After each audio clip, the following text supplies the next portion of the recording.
Hello दोस्तों, MS word के part 2 video में मैं आपका स्वागत करता हूं। तो चलिए बिना देरी करते हुए वीडियो को स्टार्ट करते हैं। जैसे कि पेज में आपको यहाँ ब्लिंक करता हुआ दिख रहा होगा, इसको बोलते हैं इंसर्टेशन पॉइंट। अब मैं कीबोर्ड के अंदर आई लव नेचर लिखता हूँ। I love nature. जैसे कि आप यहाँ देख सकते हैं, मैंने आई लव नेचर लिख के ये टेक्स्ट लिखा है।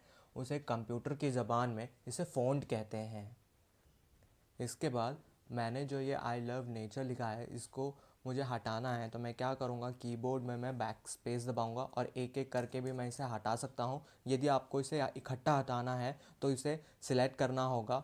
आप कीबोर्ड में Ctrl+A दबाएंगे, ये एक साथ सिलेक्ट हो जाएगा। फिर आप बैक स्पेस में, कीबोर्ड में ये बैक स्पेस का बटन होता है, उसे आप दबाएंगे तो ये एक साथ इकट्ठा हट जाएगा। अब मैं आपको बताता हूँ कि आप MS वर्ड में ऑटो जनरेटेड पैराग्राफ कैसे ला सकते हैं। आपको क्या करना है, आपको जो है कीबोर्ड में इक्वल का बटन दबाना है। फिर आपको स्मॉल लेटर में रैंड लिखना है, RAND। फिर आपको ओपन ब्रैकेट लगाना है।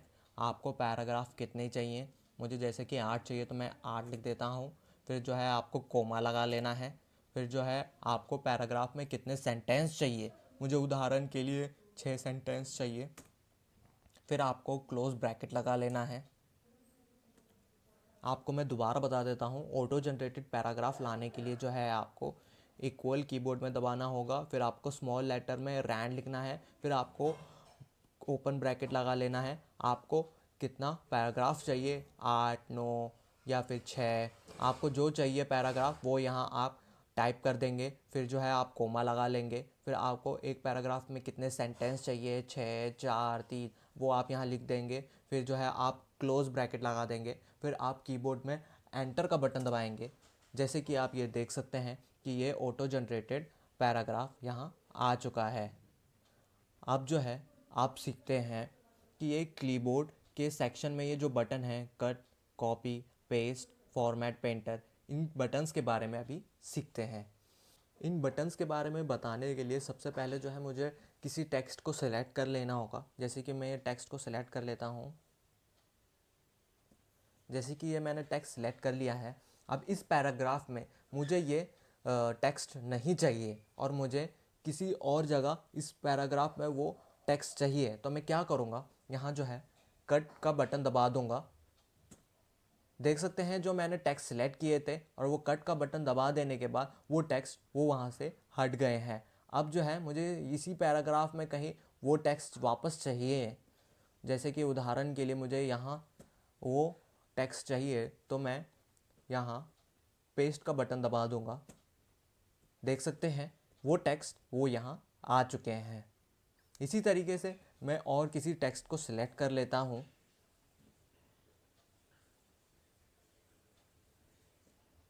अब जो है ये टेक्स्ट जो मैंने सिलेक्ट किया है, उसे पैराग्राफ में मुझे उसे और कहीं जगह दोबारा चाहिए। तो मैं जो है यहाँ कीबोर्ड के सेक्शन में जाके कॉपी का बटन दबाऊँगा और मुझे जहाँ उसे पैराग्राफ में चाहिए, जैसे उदाहरण के लिए मुझे यहाँ चाहिए, तो यहाँ जो है कीबोर्ड के सेक्शन में जाके पेस्ट का बटन दबा दूँगा तो वो टेक्स्ट वो यहाँ आ जाएंगे। तो आपने जो है कीबोर्ड वाले सेक्शन में कट के बारे में सीख लिया है, कॉपी के बारे में सीख लिया है, पेस्ट के बारे में सीख लिया है। अब जो है कीबोर्ड में ये फॉर्मेट वाला पेंटर का सेक्शन रह गया है, वो मैं आपको आगे बता दूंगा। अब जो है रिबन में ये फ़ॉन्ट वाले सेक्शन के बारे में सीखते हैं। फ़ॉन्ट के सबसे पहले वाले बटन यानी कि इस थीम फ़ॉन्ट वाले बटन के बारे में जानते हैं। छोटा सा ही आपको स्क्रॉल बार दिख रहा होगा, आपको माउस पे लेफ़्ट क्लिक कर देना है। ये थीम फ़ॉन्ट में आपको बहुत सारे ये थीम फ़ॉन्ट मिल जाते हैं। अभी जो है इनको सीखने से पहले सबसे पहले मुझे पैराग्राफ में किसी टेक्स्ट को सिलेक्ट कर लेना होगा। मैं किसी टेक्स्ट को यहाँ सिलेक्ट कर लेता हूँ।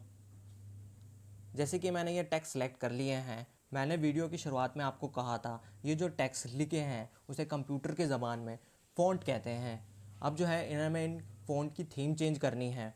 तो ये सबसे पहले इस छोटे वाले स्क्रॉल बार पे आएंगे, ये थीम फ़ॉन्ट वाले सेक्शन है। अब जो है आपको जो उसका थीम रखना है आप उसे रख सकते हैं जो आपने टेक्स्ट सेलेक्ट किए हैं। उदाहरण के लिए मैं अल्जेरियन वाला फ़ॉन्ट सेलेक्ट कर लेता हूँ। देख सकते हैं ये फ़ॉन्ट का यहाँ थीम चेंज हो चुका है। ये जो थीम लगी है ये अल्जेरियन फ़ॉन्ट है। इसी तरीके से मैं दोबारा किसी टेक्स्ट को सिलेक्ट कर लेता हूँ। ये मैंने टेक्स्ट सेलेक्ट कर लिए हैं। ये जो थीम लगी हुई है पहले से कैलिबरी बॉडी वाली थीम लगी हुई है। अब ये छोटा सा स्क्रॉल बार पे हम माउस पे लेफ़्ट क्लिक कर देंगे। अब जो है आप कोई सा भी इसमें सेलेक्ट कर सकते हैं फ़ॉन्ट। जैसे मैं ये वाला सिलेक्ट कर लेता हूँ, एरियल राउंडेड एम्प्टी बोल्ड। इस पर माउस पे मैं ये लेफ़्ट क्लिक कर दूंगा। देख सकते हैं हमने जो ये टेक्स्ट सिलेक्ट किया था ये एरियल राउंडेड एम्प्टी बोल्ड वाला सिलेक्ट ये हो चुका है। इसके साथ एक बराबर वाला बटन है थीम फ़ॉन्ट के साथ बराबर वाला बटन, वो है आपका ये फ़ॉन्ट साइज़। आप जो है फ़ॉन्ट का साइज़ भी आप चेंज कर सकते हैं। तो फ़ॉन्ट का साइज़ सेलेक्ट करना है तो सबसे मिनिमम से मिनिमम 8 वाला आपका मिनिमम से मिनिमम फ़ॉन्ट साइज़ है और मैक्सिमम से मैक्सिमम 72 वाला फ़ॉन्ट साइज़ है। तो आप इसमें से जो फ़ॉन्ट साइज़ रखना चाहते हैं आप उसे रख सकते हैं। उदाहरण के लिए मैं 14 वाला फ़ॉन्ट साइज़ रख लेता हूँ। देख सकते हैं ये फ़ॉन्ट का साइज़ 14 वाला हो चुका है। इसके बाद बराबर वाला बटन है इसका ग्रो फ़ॉन्ट। आप यहाँ जो है एक एक करके अब दबाएंगे तो ये फ़ॉन्ट का साइज़ जो है एक एक करके बड़ा होता जाएगा। जैसे मैं दबाऊँगा तो ये 16 फ़ॉन्ट साइज़ हो गया है, देख सकते हैं। फिर आप दबाएंगे 18 हो गया है, फिर 20 हो गया है, फिर 22 हो गया है। या आप जो भी आप इस पर बटन दबाएंगे वो एक एक करके मतलब फ़ॉन्ट साइज़ ग्रो होता जाएगा। वो यहाँ आपको देखने को मिलेगा फ़ॉन्ट साइज़ में। फिर इसके साथ ग्रो फ़ॉन्ट के साथ जो है श्रिंक फ़ॉन्ट वाला बटन है, उसमें जो है आप दबाएंगे तो फ़ॉन्ट का साइज़ कम होता जाएगा। आप दबाएंगे तो यहाँ देख सकते हैं 20 नंबर फ़ॉन्ट साइज़ हो गया। फिर आप दबाएंगे 18 नंबर फ़ॉन्ट साइज़ हो गया। इसी तरीके से आप इसको श्रिंक फ़ॉन्ट को आप दबाएंगे बार बार तो ये फ़ॉन्ट का साइज़ कम होता जाएगा। फिर आप नीचे आएंगे, ये बोल्ड बटन है, इसको आप दबाएंगे तो जो ये आपने टेक्स्ट सेलेक्ट किया हुआ है, हमने जो टेक्स्ट सेलेक्ट किया हुआ है ये बोल्ड हो जाएगा। आप इसे बोल्ड बटन दबाने से देख सकते हैं ये बोल्ड हो गया है। आप जो है आपने ये जो हमने इस टेक्स्ट को सिलेक्ट किया हुआ है उसको आप थोड़ा टेढ़ा करना चाहते हैं तो बोल्ड के बराबर में ये बटन है वो इटैलिक बटन है, इसे आप दबाएंगे तो ये टेक्स्ट जो है वो थोड़े टेढ़े हो चुके हैं जो हमने ये सिलेक्ट किए हुए हैं। अब इन जो हमने टेक्स्ट सेलेक्ट किए हुए हैं इनके नीचे आप अंडरलाइन लाना चाहते हैं तो इटैलिक के साथ अंडरलाइन वाला बटन है, देख सकते हैं अंडरलाइन यहाँ लिखा हुआ। आप जो जहाँ कर्सर पे आप जिस बटन पे ले जाएंगे उसका नाम भी यहाँ साथ में लिखा हुआ आएगा। तो आप इसे दबाएंगे तो देख सकते हैं जो हमने टेक्स्ट सिलेक्ट किया हुआ है वो यहाँ अंडरलाइन यहाँ आ चुका है। अब जो है मैं किसी और टेक्स्ट को सिलेक्ट कर लेता हूँ। जैसे मैंने ये टेक्स्ट सेलेक्ट किया है, अब मुझे इसे बोल्ड करना है तो बोल्ड का बटन दबाऊंगा। फिर मुझे इसे थोड़ा टेढ़ा करना है तो फिर आई का बटन दबाऊंगा। ये देख सकते हैं ये इटैलिक मतलब ये थोड़ा टेढ़ा हो गया है, इसे इटैलिक बटन कहते हैं। फिर हमें इसके नीचे अंडरलाइन लानी है तो अंडरलाइन वाला बटन दबाऊंगा तो ये जो हमने टेक्स्ट सेलेक्ट किया हुआ है इसके अंदर अंडरलाइन आ गई है। अब जो है इस बटन के बारे में सीखते हैं। इस बटन का नाम है स्ट्राइक थ्रू। अब जो है आपने कोई पैराग्राफ में कोई गलत पैराग्राफ आ गया है उसमें आप मतलब कट करना चाहते हैं तो इस स्ट्राइक थ्रू के ज़रिए आप इसे कट कर सकते हैं। जैसे उदाहरण के लिए मुझे ये कोई टेक्स्ट सेलेक्ट कर लेता हूँ, ये मैंने गलत लिख दिया है उदाहरण के लिए। अब मुझे इसमें 20 लाइन में से मतलब 20 लाइन खींचनी है तो ये स्ट्राइक थ्रू बटन के ज़रिए देख सकते हैं आप इसे ये कट ऐसे मतलब कर सकते हैं स्ट्राइक थ्रू बटन के ज़रिए। स्ट्राइक थ्रू बटन जान लेने के बाद आप जानते हैं सब स्क्रिप्ट बटन के बारे में। तो सबसे पहले आप कीबोर्ड में एक एलिमेंट का नाम टाइप करते हैं H2O। H2O एलिमेंट जिसे आप वाटर के नाम से भी जानते हैं। आप जानते होंगे कि H2O मतलब लिखा तो सही है पर H के साथ जो है एक स्मॉल टू लिखा होता है। तो इसको कैसे मतलब स्मॉल टू करेंगे तो यहाँ जो है टू को सिलेक्ट करेंगे। फिर जो है आप सब स्क्रिप्ट का बटन दबाएंगे, देख सकते हैं H2O अब लिख दिया है। तो आप जान गए होंगे कि सबस्क्रिप्ट का काम किस लिए आता है। ये जो है मतलब एकदम स्मॉल लिखने के लिए हो गया। अब जो है इसी के बराबर में एक बटन है सुपर स्क्रिप्ट। तो उसका मतलब कैसे काम आता है देखते हैं। ए स्क्वायर प्लस बी स्क्वायर के बारे में आप तो जानते ही होंगे, ए स्क्वायर प्लस बी स्क्वायर। तो ए स्क्वायर प्लस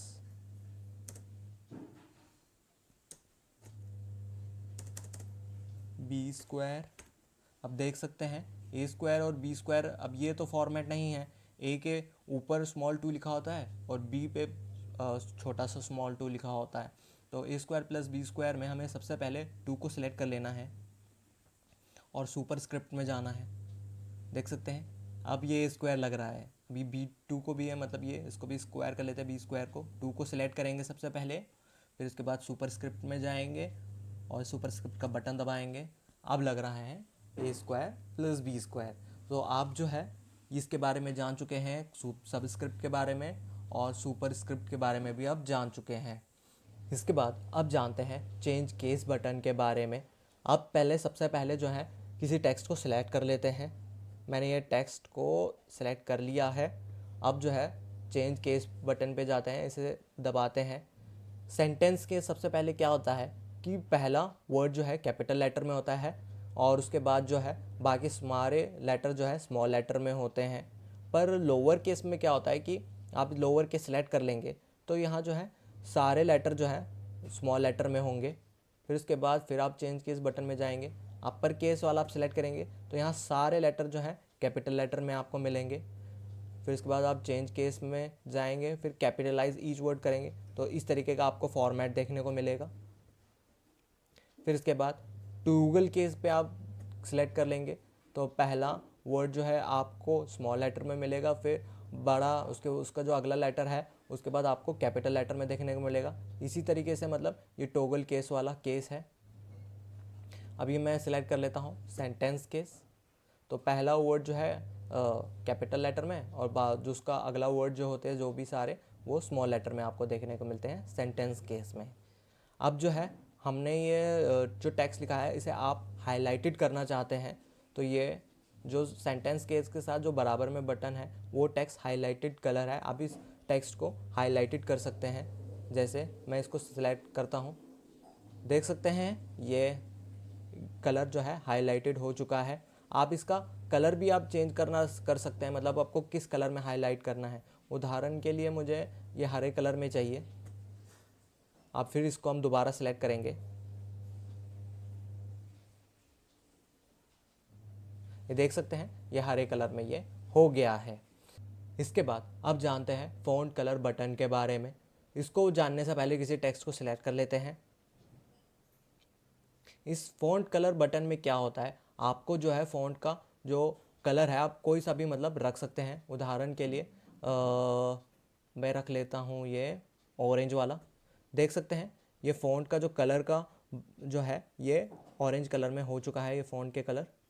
इसी तरीके से मैं किसी एक और टेक्स्ट को सिलेक्ट कर लेता हूँ, जैसे इस टेक्स्ट को सिलेक्ट कर लेता हूँ और फ़ॉन्ट के कलर में कोई दूसरा कलर सिलेक्ट करता हूँ, जैसे ये नीला कलर, डार्क ब्लू कलर, इसको सिलेक्ट कर लेता हूँ। तो देख सकते हैं फ़ॉन्ट का कलर ये चेंज हो चुका है, ये डार्क ब्लू कलर में ये हो चुका है। इसके बाद अब ये इस वाले बटन के बारे में जानते हैं, क्लियर फॉर्मेटिंग बटन के बारे में। तो सबसे पहले क्लियर फॉर्मेटिंग को बटन जानने से पहले सबसे पहले किसी टेक्स्ट को सिलेक्ट कर लेते हैं। अब जो है इस टेक्स्ट को मैंने सेलेक्ट कर लिया है, इसे मैं इकट्ठा बोल्ड या इटैलिक कर लिया है। अब जो हमने ये फॉर्मेटिंग की हुई है इसमें बोल्ड और इटैलिक वाली, हमें इसे इकट्ठा हटाना है। तो यहाँ जो है मैं क्लियर फॉर्मेटिंग वाला बटन दबाऊंगा तो ये नॉर्मल हो जाएगा। इसी तरीके से मैं दोबारा आपको करके दिखा देता हूँ।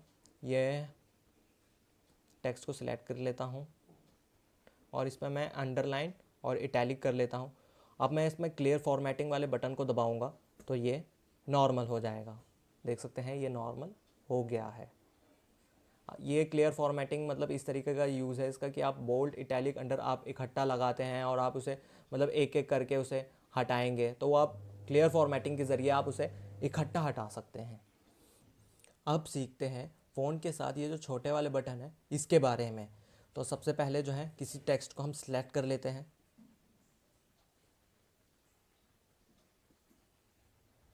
ये मैंने सिलेक्ट कर लिया है टेक्स्ट को। इस छोटे वाले बटन के ज़रिए आप जो है इकट्ठा फॉर्मेटिंग कर सकते हैं। या आप फ़ॉन्ट की थीम यहाँ से कोई सिलेक्ट कर सकते हैं। उदाहरण के लिए मैं कोई भी थीम सिलेक्ट कर लेता हूँ, ठीक है। आप जो भी यहाँ सिलेक्ट करेंगे उसका प्रीव्यू यहाँ आपको देखने को मिल जाएगा। फिर आप फ़ॉन्ट का स्टाइल क्या रखना चाहते हैं, इटैलिक, बोल्ड, जैसे मैं बोल्ड रखना चाहता हूँ। फिर फ़ॉन्ट का साइज़ मैं रखना चाहता हूँ आपका जो है 24 रख देता हूँ। फिर फ़ॉन्ट का कलर मैं रख देता हूँ, फ़ॉन्ट का कलर ये एक्वा कलर। फिर अंडरलाइन मैं रख लेता हूँ, ये वाला अंडरलाइन सेलेक्ट कर लेता हूँ। फिर अंडरलाइन कलर में भी ये सिलेक्ट कर लेता हूँ। अब देख सकते हैं ये प्रीव्यू में इस तरीके का है। अब मैं ओके पे क्लिक कर दूँगा। ये देखिए फ़ॉन्ट का जो है ये चेंज हो चुका है। आप जो है ये इकट्ठा मतलब चेंज कर सकते हैं इस छोटे बटन के ज़रिए। इसके बाद अब सीखते हैं फॉर्मेट पेंटर के बारे में। तो यहाँ जो है फॉर्मेट पेंटर में क्या होता है, सबसे पहले मैं किसी टेक्स्ट को सिलेक्ट कर लेता हूँ। ये मैंने टेक्स्ट सेलेक्ट कर लिए। अब जो है इसे बोल्ड, इटैलिक और अंडरलाइन कर लिया है आपने इसे। आप यहाँ फॉर्मेट पेंटर पे क्लिक करेंगे तो ये फॉर्मेट आप जो है किसी भी टेक्स्ट में अप्लाई कर देंगे, किसी भी टेक्स्ट में आप अप्लाई कर सकते हैं। जैसे मैं आपको वहाँ जो है बोल्ड इटैलिक अलग अलग दबाने की ज़रूरत नहीं होगी। जैसे मैं इस टेक्स्ट को सिलेक्ट कर लेता हूँ, ये मैंने टेक्स्ट को सिलेक्ट कर लिया, देखिए वो इकट्ठा बोल्ड इटैलिक अंडरलाइन हो चुका है। इसी तरीके से मैं दोबारा यहाँ जो है किसी टेक्स्ट को सिलेक्ट करता हूँ, उसे फिर मैं अंडरलाइन और इटैलिक करता हूँ और फॉर्मेट पेंटर पे क्लिक करता हूँ। तो अब मैं किसी टेक्स्ट को सिलेक्ट करूँगा तो वो फॉर्मेट पेंटर में ये इटैलिक और अंडरलाइन हो जाएगा। जैसे उदाहरण के लिए मैं ये वाला टेक्स्ट सिलेक्ट कर लेता हूँ, देखिए वो इटैलिक और वो अंडरलाइन हो चुका है। तो फॉर्मेट पेंटर का ये यूज़ है, आपने जान लिया है। अब सीखते हैं क्लिपबोर्ड के साथ ये जो छोटा वाला बटन है इसका क्या काम है। तो इसे आप दबाइए, ठीक है, ये अब ओपन हो गया है। अब यहाँ जो है मैं किसी आइटम को कॉपी कर लेता हूँ। जो हमने यहाँ कॉपी किया वो यहाँ आ चुका है। इसी तरीके से यहाँ किसी आइटम को मैं कट कर लेता हूँ जो मुझे इस पैराग्राफ में नहीं चाहिए, वो यहाँ से कट हो गया है और वो यहाँ पे भी आ चुका है क्लिपबोर्ड में। यहाँ जो है मैं किसी का आइटम को कॉपी कर लेता हूँ तो वो यहाँ आ चुका है क्लिपबोर्ड में। अब मुझे एक पैराग्राफ में वो कहीं तीनों इकट्ठा चाहिए, जैसे मुझे यहाँ इकट्ठा चाहिए। अब मैं यहाँ पेस्ट पे बटन दबाऊँगा, पेस्ट ऑल पे, तो वो जो है सारा यहाँ पेस्ट हो गया है। ये जो तीनों टेक्स्ट हमने कॉपी कट किए थे, यहाँ पेस्ट ऑल का बटन दबाने से वो यहाँ तीनों आ चुके हैं टेक्स्ट। इसके बाद आप जो है अलग अलग भी उसे पेस्ट कर सकते हैं। जैसे ये टेक्स्ट है, इसे मैं दबाऊँगा तो वो टेक्स्ट इधर आ गया है। आप जो है मतलब अलग अलग आपने पैराग्राफ में कहीं कॉपी कट उस टेक्स्ट को सिलेक्ट करके आपको जो है जहाँ जहाँ उसे चाहिए पैराग्राफ में उधर उसे आप पेस्ट इस क्लिपबोर्ड के ज़रिए उसे आप कर सकते हैं। तो आपका यहाँ जो है समझ में आ गया होगा क्लिपबोर्ड के बटन के बारे में, cut, copy, format, painter, paste, फिर फॉन्ट में ये सारे बटन्स आपको यहाँ समझ में यहाँ आ गए होंगे। तो अब अगले MS वर्ड के पार्ट 3 में पैराग्राफ के बटन के, स्टाइल के बटन के बारे में हम जानेंगे। तो अभी की वीडियो में इतना ही। आपको वीडियो आई होगी पसंद तो यार लाइक ज़रूर करना, दोस्तों के साथ शेयर करना इस वीडियो को। और अभी तक आपने सब्सक्राइब नहीं किया है स्मार्टफोन की चैनल को तो प्लीज़ सब्सक्राइब कर देना स्मार्टफोन की चैनल को, साथ ही घंटे को भी दबा देना आने वाली हर लेटेस्ट वीडियो की जानकारी के लिए। तो अभी की वीडियो में इतना ही। वीडियो देखने के लिए धन्यवाद।